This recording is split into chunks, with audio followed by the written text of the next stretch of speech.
I pulled into our driveway at 6:47 p.m., my work truck's engine ticking as it cooled.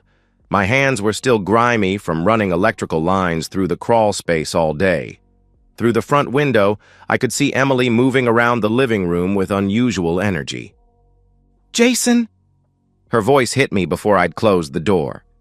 She appeared in the hallway, practically bouncing, holding what looked like a small white stick. "You're not going to believe this!" I set my tool bag down slowly.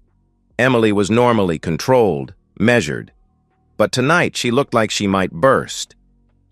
"What's going on?" I asked, though something in my gut was already sending up warning flares.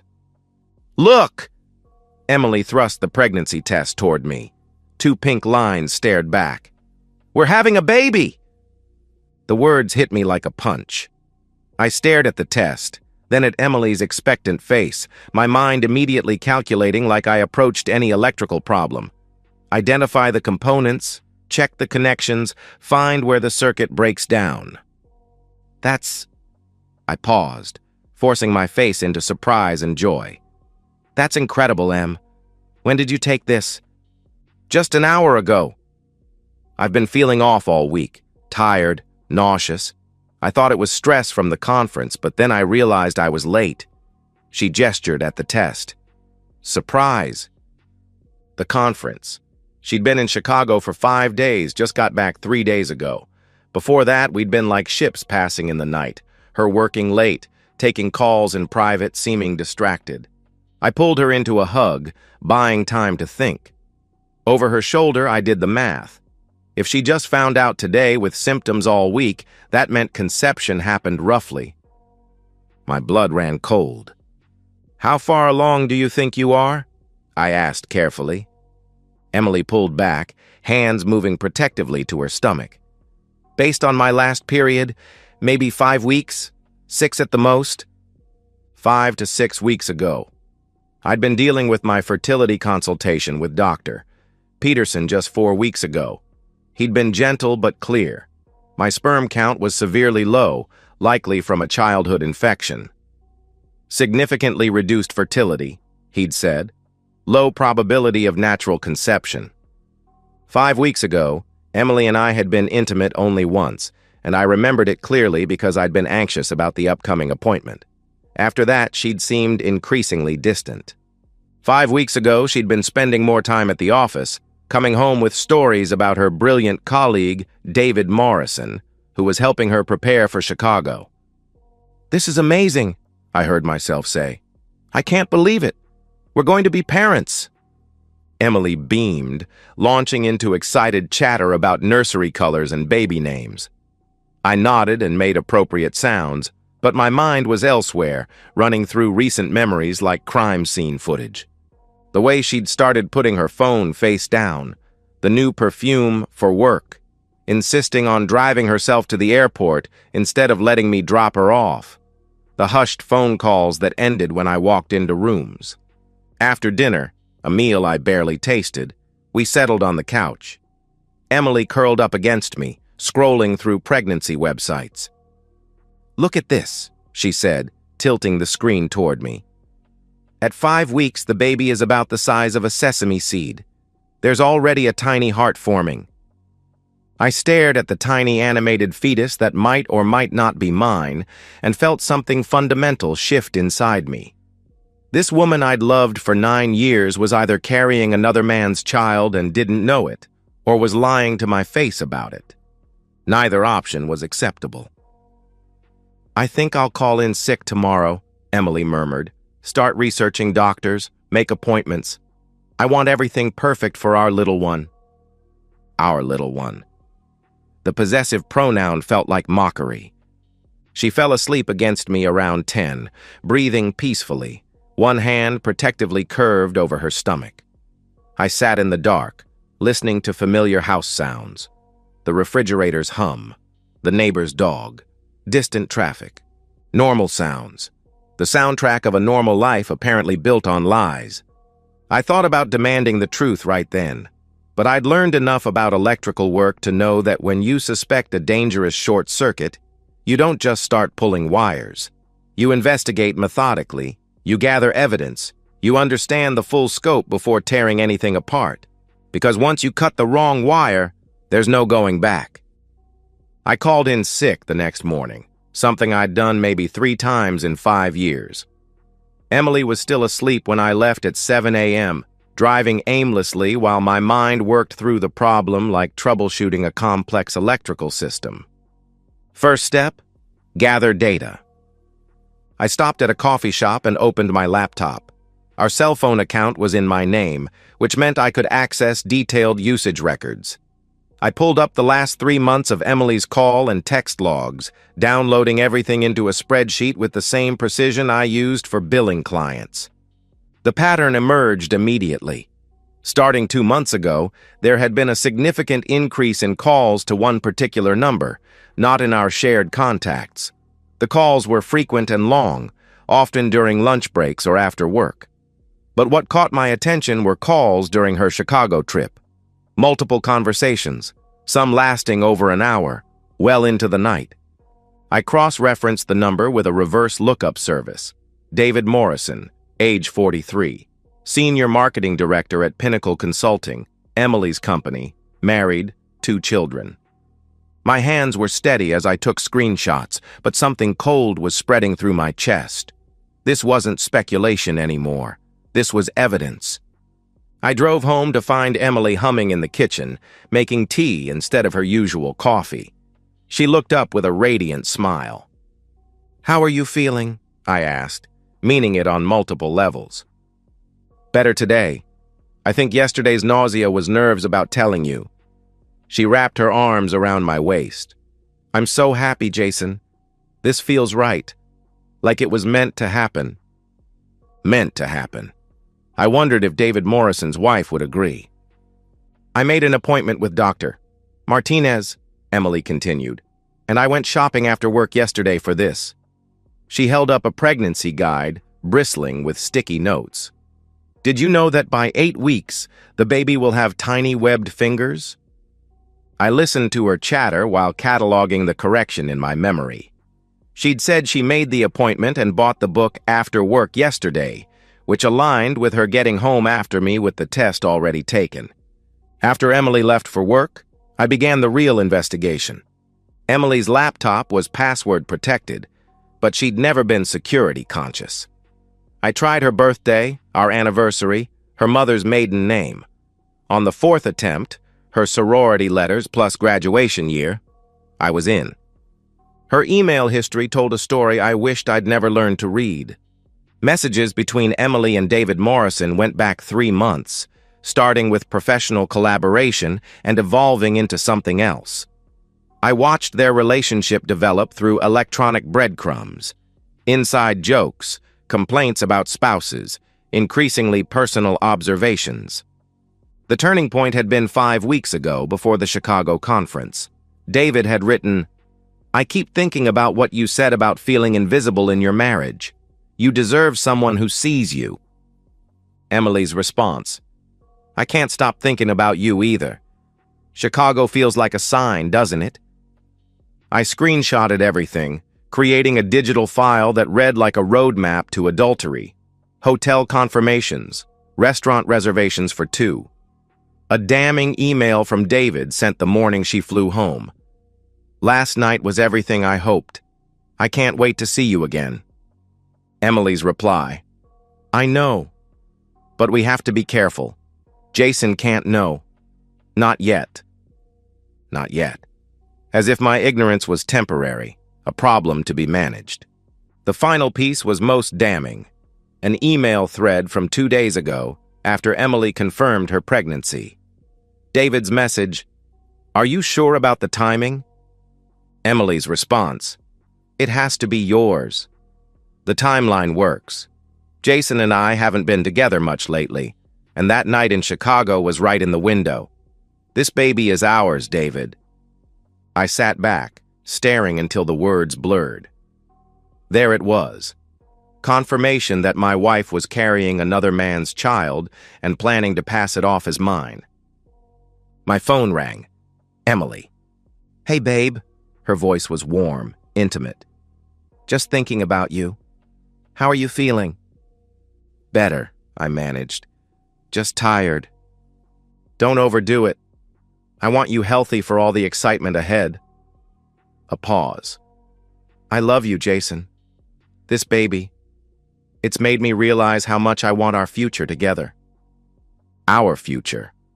Built on a lie she was actively maintaining. I love you too, I said, because the habit was stronger than the rage building in my chest.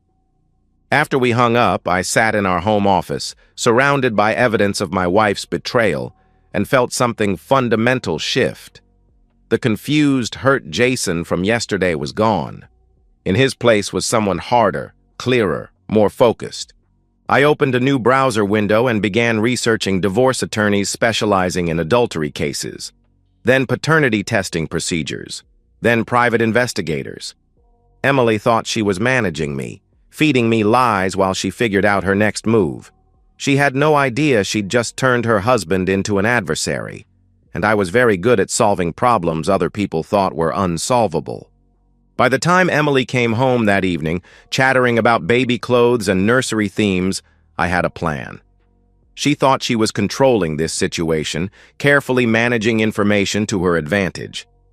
She was about to learn how wrong she could be.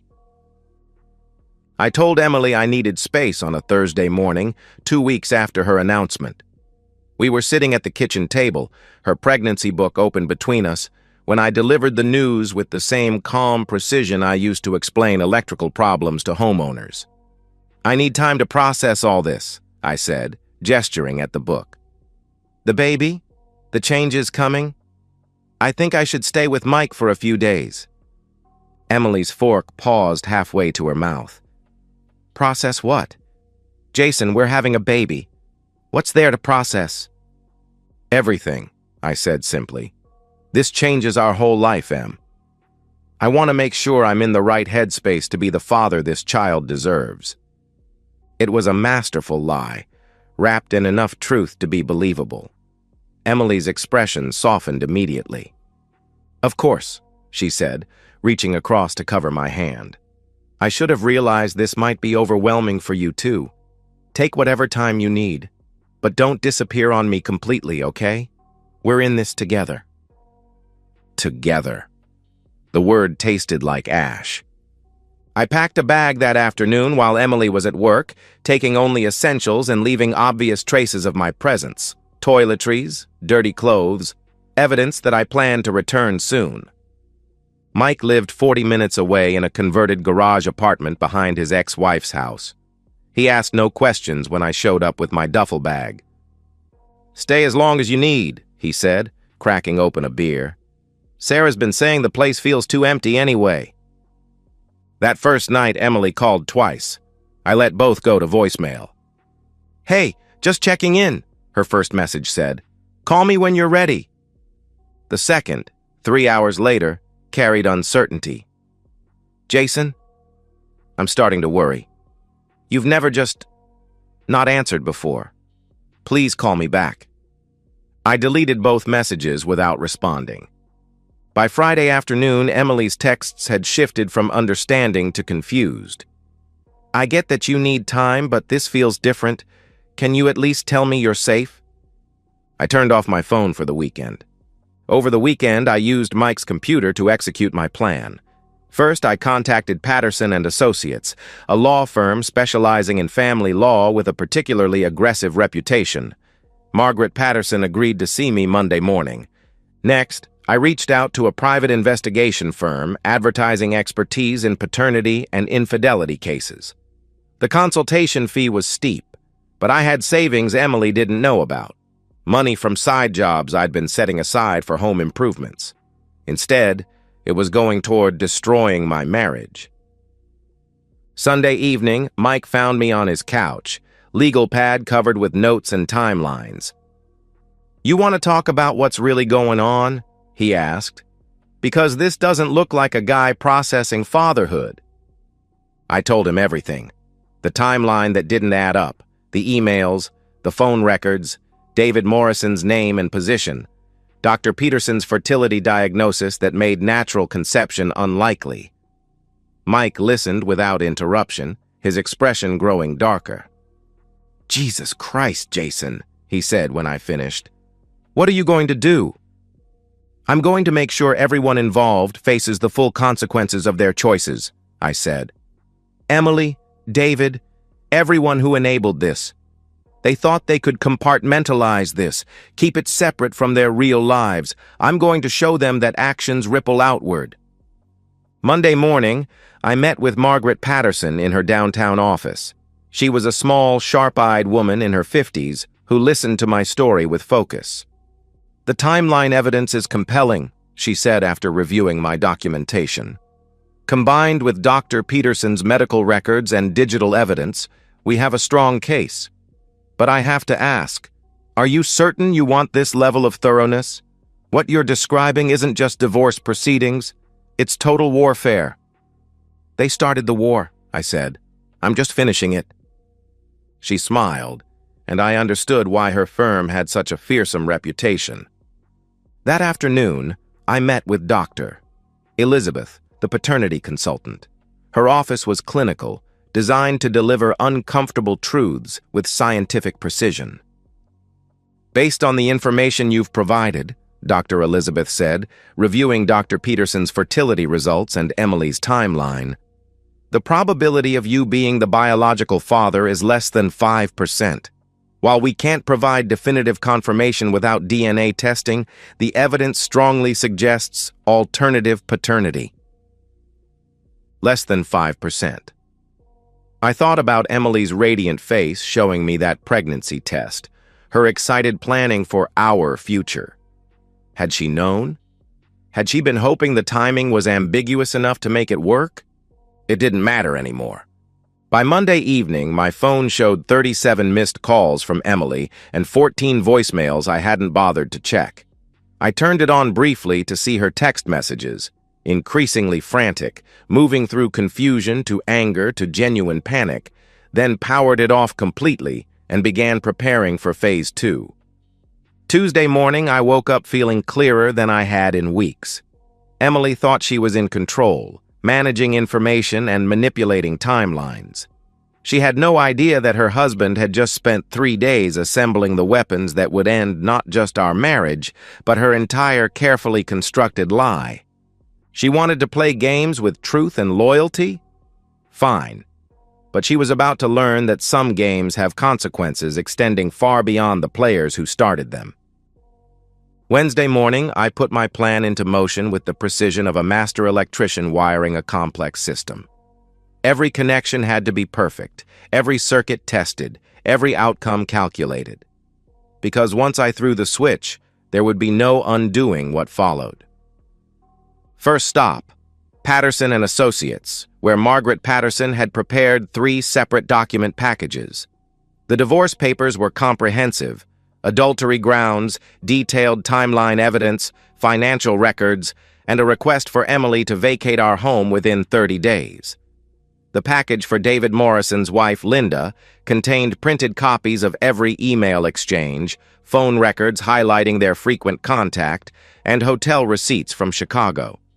The HR complaint for Pinnacle Consulting included evidence of their senior marketing director's inappropriate relationship with a subordinate, complete with documented policy violations. The timing of service is crucial, Margaret explained. Simultaneous delivery ensures no one has time to coordinate damage control. I nodded, checking my watch. 10:47 a.m. Phase 1. Emily's workplace humiliation. I'd arranged for divorce papers to be served at Pinnacle Consulting at exactly 11 a.m. when Emily would be in her weekly team meeting. The process server specialized in workplace deliveries. He knew how to create maximum impact while staying within legal boundaries. Phase 2. Linda Morrison's devastating morning. A courier was scheduled to deliver the evidence package to David's home at 11:15 a.m., when David would be at work, but Linda would likely be home. The package included a cover letter I'd written myself, explaining exactly who I was and why she needed to see what her husband had been doing. Phase 3. Corporate consequences. The HR complaint would be hand-delivered to Pinnacle's head office at 11:30 a.m., with copies sent via certified mail and email to create an unimpeachable paper trail. I drove to a parking lot 6 blocks from Pinnacle Consulting and waited. At 11 a.m. exactly, my phone buzzed with a text from the process server. Package delivered. Target appeared shocked. Several witnesses present. I could picture it. Emily sitting in the conference room, probably discussing quarterly targets, when a stranger walked in asking for Emily Hartwell. The confusion as she identified herself. The formal language. You are being served with divorce papers. The stunned silence as colleagues processed what they were witnessing. The humiliation spreading across her face as she realized her private life was now very public. At 11:17 a.m., my phone rang. Emily's number. I declined the call and turned the phone off completely. By noon, I was parked outside a diner 20 minutes from David Morrison's neighborhood, eating a burger and checking my watch. The courier had confirmed delivery to Linda Morrison at 11:23 a.m. The HR complaint had been successfully filed with Pinnacle's corporate office. Now came the hardest part, waiting for the dominoes to fall. I drove back to Mike's place and settled in to monitor the aftermath. I'd set up Google alerts for David Morrison's name, tracking any news about Pinnacle Consulting, and created a temporary email account for communications with Margaret Patterson. The first sign of impact came at 2:47 p.m., an email from Patterson's office indicating that Emily's attorney had already made contact. Emily was moving fast, which meant she understood the gravity of her situation. At 3:15 p.m., Mike called from his job. "Dude, you need to check Channel 7's website. There's something about Pinnacle Consulting." I pulled up the local news site and found a brief item in the business section. Senior Marketing Director at Pinnacle Consulting suspended pending. Investigation into workplace conduct allegations. No names mentioned, but the timing was too coincidental. David Morrison was already facing professional consequences. Good. My temporary email account started filling up. Emily's attorney requesting communication. A law firm I didn't recognize, probably David Morrison's counsel, making vague inquiries about resolving this matter discreetly. Updates from Patterson's office on Emily's initial responses.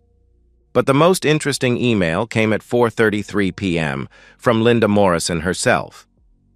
"Mr. Hartwell," it began, "I received your package today. I want you to know that I've already contacted my attorney and filed for immediate separation. My children and I have moved to my sister's house.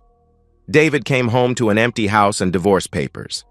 I thought you should know that your evidence is being used to ensure he faces full consequences. Thank you for having the courage to tell me the truth." I read the message twice, feeling a complex mix of satisfaction and sadness. Linda Morrison was innocent in all this, just like I had been. But unlike me, she now had the information she needed to protect herself. At 6:20 p.m., I finally turned my phone back on. 43 missed calls, 67 text messages, 22 voicemails. I scrolled through Emily's texts, watching her emotional journey play out in real time. 11:03 a.m. What the hell is happening? Call me now. 11:47 a.m. Jason, please, people are staring, I don't understand. Please call me. 1:23 p.m. I can't reach you anywhere. Mike won't tell me where you are. Whatever you think you know, we can talk. 2:15 p.m. I'm sorry. God, I'm so sorry. Please just call me so we can fix this. 3:44. They suspended me pending investigation. Everyone knows. How could you humiliate me like this? 4:58 p.m. David's wife called me, screaming. She knows everything. His kids won't talk to him. You've destroyed so many lives. 5:32 p.m. I know you're reading these. We can work through this. The baby needs both parents. The baby.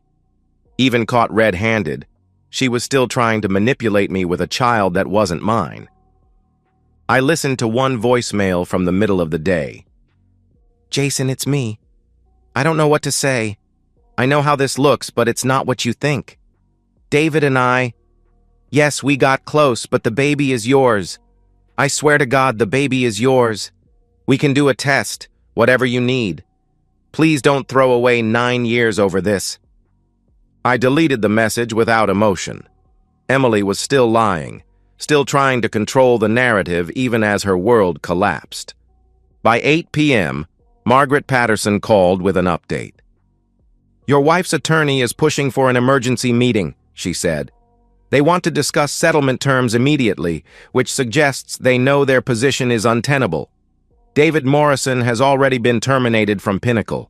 Apparently, the company has zero tolerance for executives engaging in relationships with subordinates. His wife filed for divorce this afternoon. And Emily? Still suspended, but termination seems inevitable once the investigation concludes. I hung up and sat in Mike's quiet apartment, processing the completeness of my victory. In less than 8 hours, I dismantled not just Emily's marriage, but her career, her social standing, and her carefully constructed life. David Morrison had lost his job, his family, and his reputation.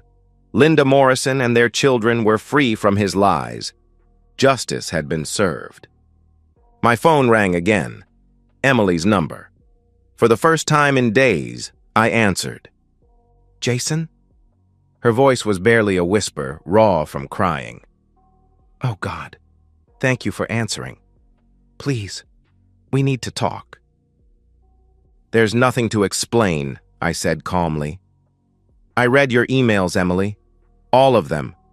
I know about Chicago, about David, about your plans to pass his child off as mine. Silence. Then, the baby is yours. Jason, please, you have to believe me. Emily, I interrupted, still calm, still controlled. I have Dr. Peterson's medical records showing my sperm count is too low for natural conception. I have phone records showing you were in constant contact with David for months. I have hotel receipts from Chicago. I have emails where you explicitly told David the baby was his. Stop lying to me. A sob broke through the phone, ragged and desperate. I'm sorry. God, I'm so sorry. It started as just... We were working together and you and I were having problems, and I felt so alone. We weren't having problems, I said. You created problems because you wanted to justify what you were already planning to do. I never meant for this to happen. I love you, Jason. I made a terrible mistake, but we can fix this. One mistake? I almost laughed. Emily, you had an affair, got pregnant with another man's child, came home and lied to my face about it, and planned to let me raise that child believing it was mine. That's not one mistake. That's a pattern of deliberate deception. But the baby is not my responsibility, I finished. Goodbye, Emily. I hung up and powered off the phone again. Outside Mike's window, the sun was setting.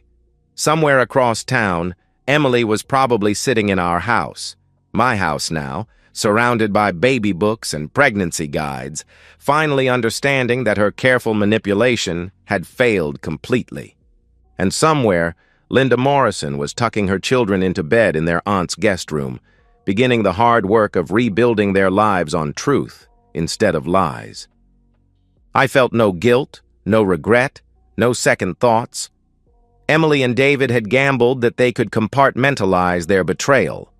They'd lost that bet spectacularly. The next morning, I woke up to find that my strategic strike had created a domino effect more comprehensive than I'd even planned. Margaret Patterson called at 8 a.m. with updates confirming the scope of devastation. Emily's been terminated, she said without preamble. Pinnacle completed their investigation overnight. They can't afford to keep her after the Morrison scandal. They're cutting all ties with anyone connected to the situation. I poured myself coffee and settled into Mike's kitchen chair, feeling oddly calm. What about David? Professional suicide. Not only terminated, but Linda Morrison's attorney is going after him for half of everything. House, retirement accounts, stock options, plus child support for 2 teenagers who refused to speak to him. Through Mike's kitchen window, I could see normal suburban life proceeding. Kids waiting for school buses, neighbors walking dogs, people heading to work. Their lives continued in orderly patterns, while mine underwent fundamental reconstruction. "Emily's attorney wants to meet today," Margaret continued. "They're desperate to contain this, which means they're willing to negotiate from weakness." "What kind of negotiations?" "They want to know what it would take for you to agree to paternity testing after the baby's born instead of pushing for immediate DNA confirmation. They're hoping to buy time." I almost laughed. Even facing complete ruin, Emily was still trying to control the timeline, still hoping she could find some angle that would work in her favor. "Tell them I'm not interested in negotiations. The evidence speaks for itself." After hanging up, I drove to a coffee shop and opened my laptop.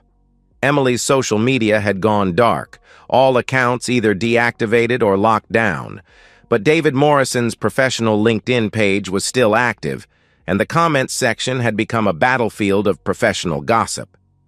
The local news had picked up the story. "Local marketing firm rocked by executive misconduct scandal," read the business section headline. The article was vague on details but mentioned inappropriate relationships and ethics violations that had resulted in significant personnel changes. But the real entertainment was in local Facebook groups, where Pinnacle employees were clearly sharing gossip despite company policies. Emily's name appeared in several posts, along with David's, as people who knew someone who worked there shared increasingly detailed accounts of the workplace drama. I closed the laptop and drove home for the first time in a week. The house felt different, smaller somehow, less like a sanctuary and more like a crime scene. Emily's pregnancy books were scattered across the coffee table, sticky notes marking chapters about preparing your partner for fatherhood. Her prenatal vitamins sat on the kitchen counter next to an appointment card for Dr. Martinez. I gathered everything baby-related and put it in a box, which I left by the front door. Then I went through the house methodically, removing any trace of Emily's future plans. The nursery furniture catalogs, the list of baby names taped to the refrigerator, the pregnancy app bookmarked on our shared iPad. All of it went into the box. My phone showed 32 new messages from Emily. I scrolled through them, watching her emotional disintegration. "I lost my job. They said I violated company policy. 23 people saw you serve me divorce papers. David won't return my calls. His wife changed the locks and filed a restraining order. I'm pregnant and alone and I have no income. How am I supposed to take care of this baby? My parents are asking questions I can't answer. My sister won't talk to me. Everyone in town knows. I know you think this baby isn't yours, but Jason, please, even if you're right, this child didn't choose any of this." The last message had arrived an hour ago. "I'm staying at the Motel 6 on Route 9. I can't afford anything else. Please, if you ever loved me, just talk to me." I deleted all the messages without responding and called Margaret Patterson. "I want to accelerate the timeline," I told her. "How quickly can we finalize this divorce?" With her attorney pushing for settlement and the evidence we have, we could have preliminary agreements within 2 weeks, though final divorce proceedings will take several months. But Jason, are you certain you want to proceed this aggressively? She's pregnant, unemployed, and essentially homeless. She made her choices, I said. I'm not responsible for the consequences. That afternoon, Mike came home to find me replacing the locks on my front door. Seems a little excessive, he said, watching me work. She's not exactly in a position to cause more trouble. It's not about trouble, I said, testing the new deadbolt. It's about making sure she understands that this house, this life, is no longer hers. That evening, I received a call from Linda Morrison. Jason, I hope you don't mind me calling. I wanted to thank you again for having the courage to expose this. My attorney says the evidence you provided will ensure David can't hide assets. I'm glad it's helping. There's something else, she continued. David tried to contact me through my sister yesterday. He wants to reconcile, says Emily seduced him and that he's the real victim. I thought you should know he's trying to rewrite history. I almost smiled. Of course, David was attempting damage control, trying to paint himself as the innocent party led astray by a manipulative subordinate. How did you respond? I told my sister to inform him that if he contacts me again, I'll add harassment to the divorce filing. Some bridges once burned can't be rebuilt. After we hung up, I sat in my newly secured house, appreciating the symbolism. Linda Morrison had discovered the truth and immediately taken action to protect herself and her children. Meanwhile, Emily was sitting in a motel room, probably still believing she could find some combination of words that would undo the consequences of her choices. My phone buzzed with another text from Emily. I saw Linda Morrison at the grocery store today. She saw me and walked away. Her daughter was with her. She looked at me like I was something disgusting. Is this what you wanted? I stared at the message for a long moment, then deleted it without responding. What I wanted was for Emily to understand that betrayal creates ripples that touch everyone in its path. These weren't punishments I'd invented. They were natural consequences of choices Emily and David had made freely, believing they could compartmentalize their actions without affecting anyone else.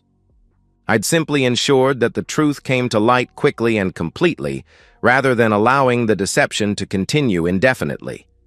Tomorrow, Margaret Patterson would continue processing the divorce paperwork. Emily would have to find a way to survive as a single mother with no career prospects. David would have to rebuild his life from scratch, and I would continue the work of constructing a new life based on truth rather than comfortable lies. 1 year later, I was installing custom lighting in a restored Victorian house in Portland, Oregon, when my phone buzzed with a message from an unknown number. I almost deleted it automatically. Emily had tried reaching me through various channels, and I'd blocked each attempt systematically. But something made me open this one. It was a photo. A baby, maybe 4 months old, with dark hair and features that unmistakably belonged to David Morrison. Below the image, a brief message. Her name is Sophie. I thought you should know she looks exactly like her father. I studied the photo for a moment, feeling nothing more than mild curiosity. Sophie was undeniably David's daughter. The resemblance was so strong it would have been obvious even without DNA confirmation.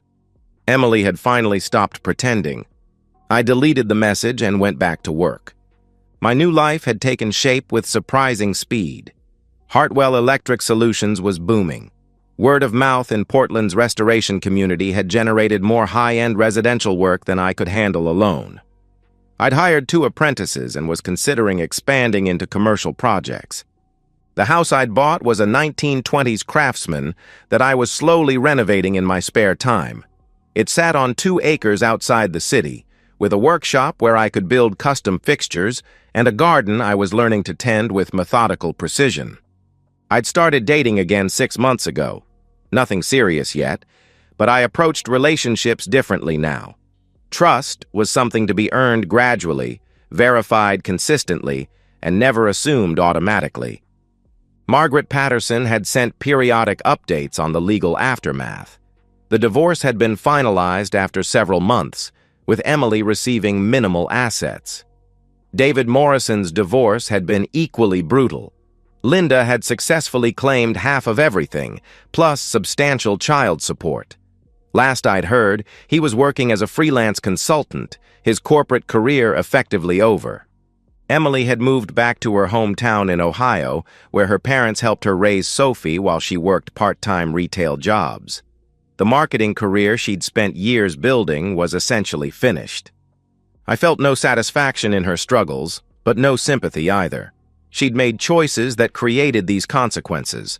My role had simply been to ensure that truth came to light quickly, rather than allowing deception to continue indefinitely. My phone rang. Mike, calling from back home. Hey, stranger. How's the Pacific Northwest treating you? Can't complain. Just finished wiring a house that's going to be featured in some architectural magazine. The workout here is incredible. Good for you, man. Listen, I thought you should know. I ran into Emily's sister at the hardware store yesterday. She said Emily's been asking about you, wondering how you're doing. I paused in my work. And I told her you'd moved on completely. New state, new business, new life. That you seemed happier than I'd seen you in years. A pause. That was the right thing to say, wasn't it? Yeah, I said, and realized I meant it. That was exactly right. After we hung up, I finished installing the chandelier I'd been working on, a custom piece I'd designed specifically for this dining room. As I tested the connections and watched light cast warm patterns across restored hardwood floors, I reflected on how much my life had changed. A year ago, I'd been living in a house built on lies, married to a woman who'd been systematically deceiving me while planning to raise another man's child as mine. Now I lived alone in a house I was rebuilding with my own hands, surrounded by work that challenged and satisfied me, accountable to no one but myself. The betrayal that had once felt like the end of everything had actually been the beginning of a life that was authentically mine. Emily's deception had forced me to discover strengths I'd never known I possessed, the ability to investigate thoroughly, plan strategically, and act decisively when necessary. I'd learned that I didn't need to tolerate lies or manipulation, that I had more power than I'd realized, and that sometimes the best response to betrayal was simply to walk away and build something better. My phone buzzed again. Another unknown number. This time I didn't even look at the message before deleting it. Emily belonged to my past now, along with the man I'd been when I trusted her. Both versions of reality had served their purpose and then ended, making room for whatever came next. I packed up my tools and headed home to my craftsman house, where I'd spend the evening working on the kitchen renovation and planning the next day's electrical challenges. Simple tasks, honest work, a life built on facts rather than comfortable fictions. It wasn't the future I'd once imagined, but it was entirely my own. And that, I'd discovered, was worth more than any relationship built on lies could ever be. The truth had set me free in ways I'd never expected. Now I was building something new with that freedom, one careful connection at a time. And so, we've reached the end of today's story. Was it what you expected, or did it take a twist you didn't see coming?